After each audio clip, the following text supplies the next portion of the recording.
Dari satu sudut pandangan, penyelamatan kelihatan begitu mudah. Ia boleh disimpulkan dengan kata-kata Paulus kepada pegawai penjara Filipi. Percayalah kepada Tuhan Yesus Kristus dan engkau akan selamat, engkau dan seisi rumahmu. Yohanes Pembaptis memulakan pelayanannya dengan panggilan pertobatan.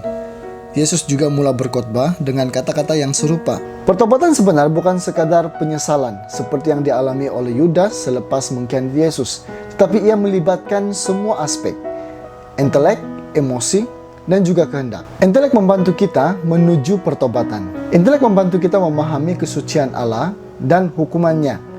Ia juga menyadarkan kita tentang kegagalan dan ketidakupayaan diri untuk mematuhi hukum Allah. Inilah permulaan untuk pertobatan. Ia melibatkan perubahan pikiran tentang siapakah Yesus. Emosi juga terlibat di dalam pertobatan. Kesedihan yang seiring dengan kehendak Allah membantu kepada pertobatan tanpa sesalan. Ia bukan sekadar perasaan sedih, suam-suam kuku, meminta pengampunan dosa yang sering diikuti dengan perubahan pikiran.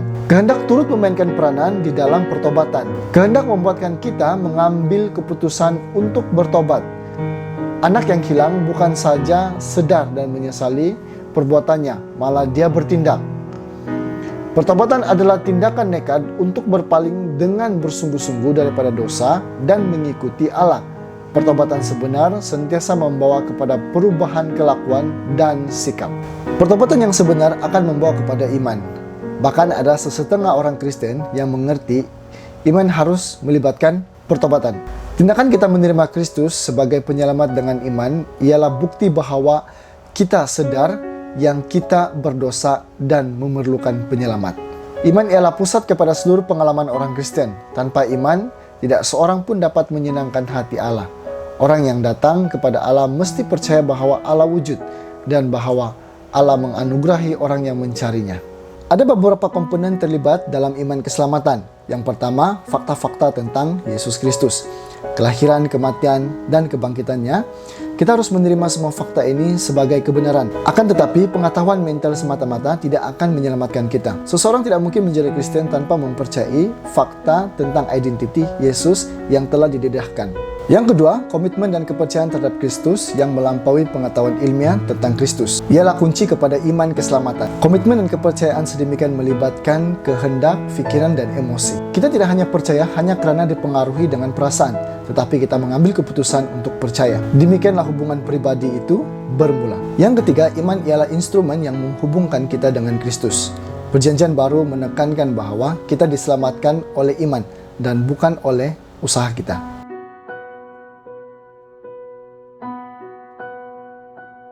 Dari mana datangnya iman?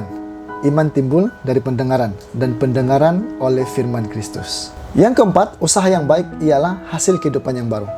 Apabila kita membaca bahwa kita diselamatkan oleh iman dan bukan oleh usaha.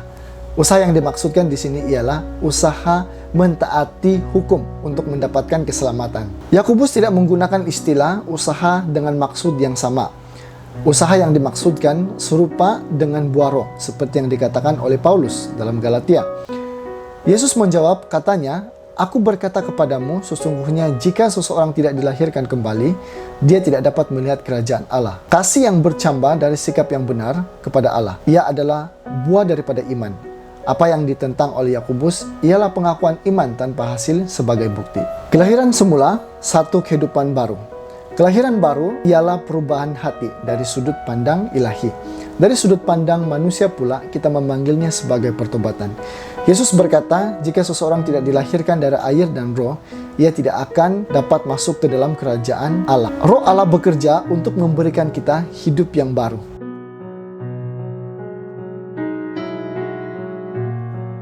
Kelahiran semula adalah pengalaman muktamad yang berlaku sekali dalam hidup, tetapi mempunyai hasil yang berterusan dalam kehidupan sebagai Kristen. Allah mahu semua orang diselamatkan serta mengetahui ajaran benar tentang penyelamatan. Orang yang tidak mau menerima kelahiran baru itu bukan kesilapan Allah, karena tanggung jawab ini terletak pada diri kita sendiri.